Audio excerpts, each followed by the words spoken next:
Hey, what's going on, guys? Chris here. Be sure to like and subscribe, hit the notifications bell so you don't miss my next video. But I will be talking about sports. I'll be talking about certain situations, definitely more heated situations, especially with what we got going on with now Ben Simmons, and a lot of hate coming his way. And I am an Atlanta Hawks fan, so coming from a Hawks fan perspective and looking at this whole series, I'm glad that the Atlanta Hawks came out. I feel like Nate McMillan coached a tremendous job. I feel like Trey matured in this series. We've seen him mature all year long within trusting his teammates, and that's exactly what this Game 7 was for him. Now, really why I'm making this video is I'm making this video to talk about Ben Simmons. So let's talk about Ben Simmons. Ben Simmons is a great player. Ben Simmons is a great defender. Ben Simmons is a great passer. Ben Simmons is not a great shooter. Ben Simmons is not someone who obviously seeks to want the ball in his hand to score. And he's a terrible free throw shooter. With all that being said, I don't think Philly has the right, or I don't even think Doc Rivers had the right to say what he said in that press game conference, talking about can you win a championship with Ben Simmons as your point guard? And I didn't like Doc Rivers' response, because for one, you are the coach. I understand that Ben Simmons can't do some of the things that he does, but as a coach, it is your job to put that player in position and to motivate him and to encourage him, to put him in the position to be able to put up the 18 points he did throughout the regular season, to do the same thing in the playoffs. So I get all that. I understand that Ben Simmons should be held at fault for his performance to a certain degree. But as a coach, you got to put Ben Simmons and Joel at the high pick and roll at the start of the game and let him run downhill and tell him, I want you to go get the basket. If you get fouled, whatever. If you make the bucket, great. If you miss the layup, who cares? But you got to make him aggressive at the beginning of the game if you're Doc Rivers. If you think about the Atlanta Hawks are deep at the guard position and at the wing position. The spot that they're not so deep at is the big man position. They have Capella, they have John Collins that's getting play time, and they had the young kid from USC, Okongwu, who has played a tremendous series as well too. But if you think about it, those are the only real three big men that Nate McMillan's playing, and you got to see that. You have to see that. If you got Ben Simmons coming downhill at the beginning of the game, you got to live or die with whether or not he makes those free throws at the beginning of the game. But that's how you get that going. You at least get somebody in foul trouble by doing so. Then hopefully you're instilling some confidence in Ben Simmons that hopefully later in the game he doesn't pass the ball from an easy layup. So I blame Doc Rivers more than I blame Ben Simmons, because Doc Rivers knew what he had in Ben Simmons to begin with, and he didn't utilize him correctly. So, all this hate about Ben Simmons out of Philly, Ben Simmons out of Philly, Ben Simmons out of Philly. Look, y'all got to stop with that. Ben Simmons is a great player. He's a great defender, for one. He's the defender you want on your team, on your championship team, if you're trying to make a run, especially with some of these elite point guards that you're seeing nowadays.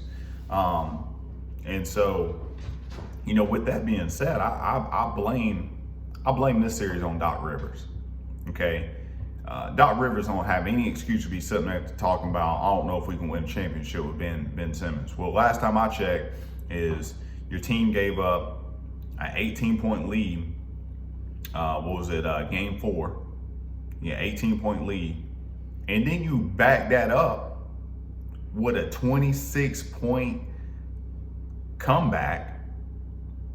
And to me, that was, we're talking a 26-point comeback after you just lost an 18-point comeback that you gave up. That's just inexcusable.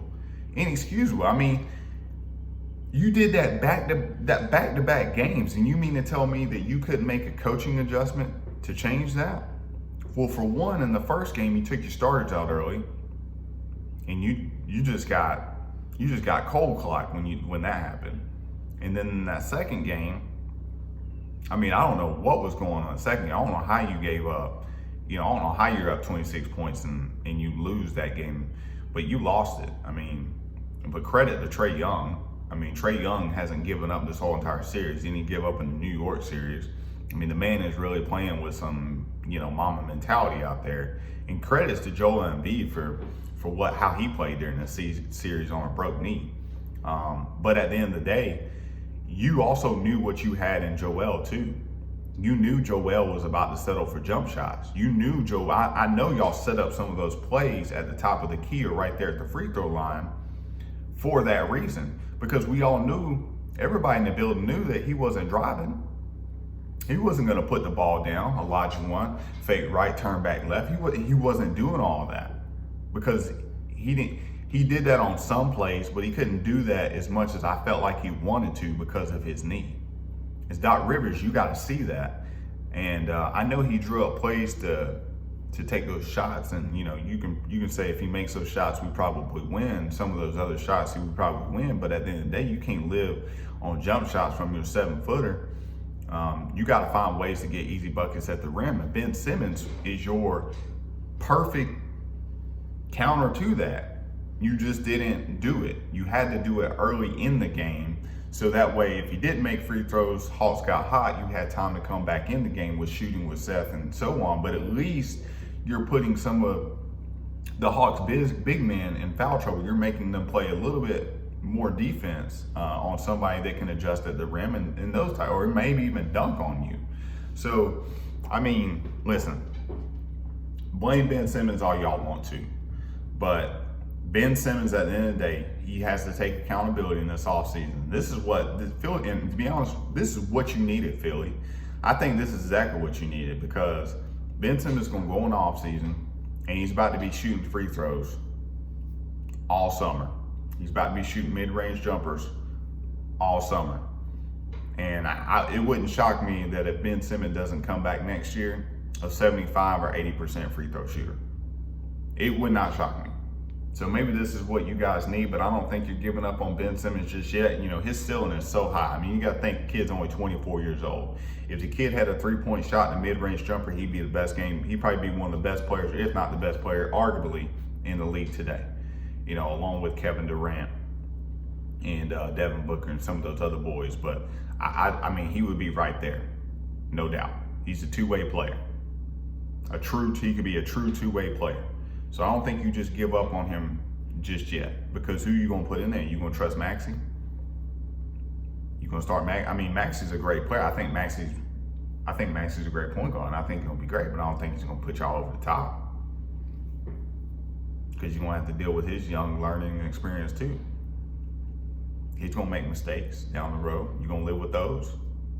He may take some ill-advised shots because he's not scared to take the ball and shoot the ball. He's going to drive the paint. Maybe he should dump off when he should. So you're going to be dealing with some ill-advised things from that player as well too. I don't think he's going to get y'all over the top. I think y'all need Ben Simmons. Ben Simmons is a great defender. Y'all need that. Just for the simple fact that you don't have a lot of other defenders on the floor, to be honest.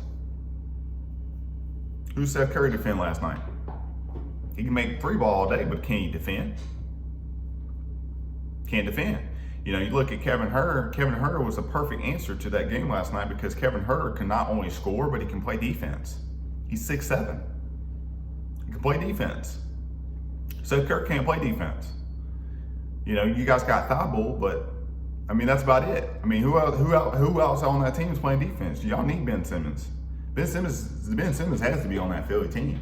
If y'all want to be where y'all at, y'all want to be in this same position next year, you got to be on that team. At this point, you just gotta, Philly just gotta put pressure and say, we gotta go to work. We gotta get in the gym, we gotta work.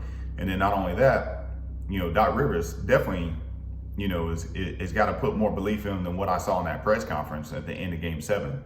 That's uncalled for. I mean, you can't just say, oh, well, I don't know if we can win. Well, I don't know if we can win with you being the coach and not seeing obvious things, right? I mean, you gotta make the adjustment too. You got to put that player who can't utilize certain skills in the best position to succeed.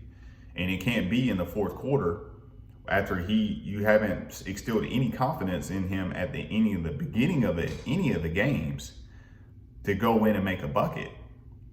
Let him go in, let him make a bucket in the beginning of the game. Get him aggressive in the beginning of the game.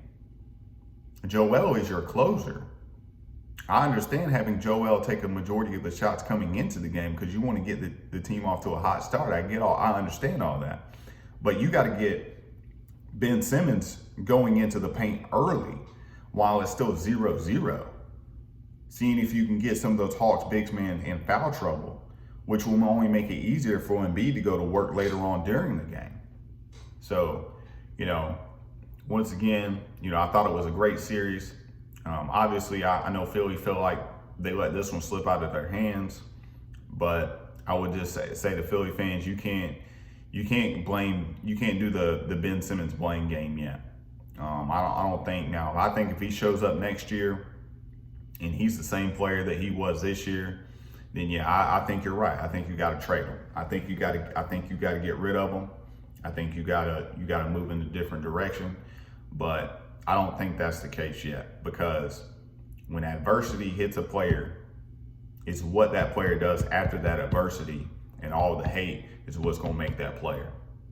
So I think y'all got to give him. I think you keep him on the team next year. I think you try to make another run with him, and I think Doc Rivers is got to have some faith in his players a little bit more and draw up some different plays and put players in position to succeed or fail. And I think that's what we saw in this series. You didn't put Ben Simmons in the plays. You should have made him a first option in the first quarter. Straight up. Pick and roll, driving to the hole. He should have been a first option, just to see if he could get some players in foul trouble, because the way they're backing off on Embiid, everybody, Capella and all the big man knew all they had to do was just stand straight up if he drove or if he even tried to make a move towards the hole. But they knew he was going to settle for jump shots on that broke knee. I mean, let's be honest. So you had to have somebody like Ben Simmons going at them to keep the defense honest. I mean, and Doc Rivers didn't do that. He did that with Tobias Harris, and Tobias Harris and made some plays and did some of that and had some success in doing so. But he didn't set those same plays or set the same thing up for Ben Simmons to do the same thing. So with that being said, this is going to be the end of my video. I will be doing another video on the Hawks and Bucks series, kind of what I think about that, where I foresee that series going. Just how the Hawks match up, how the Bucks match up. So if you're interested, come back watching that video. You want to watch my analysis on that, kind of what I think. Like I said, like the video, subscribe, hit the notifications bell, and we'll be back at you.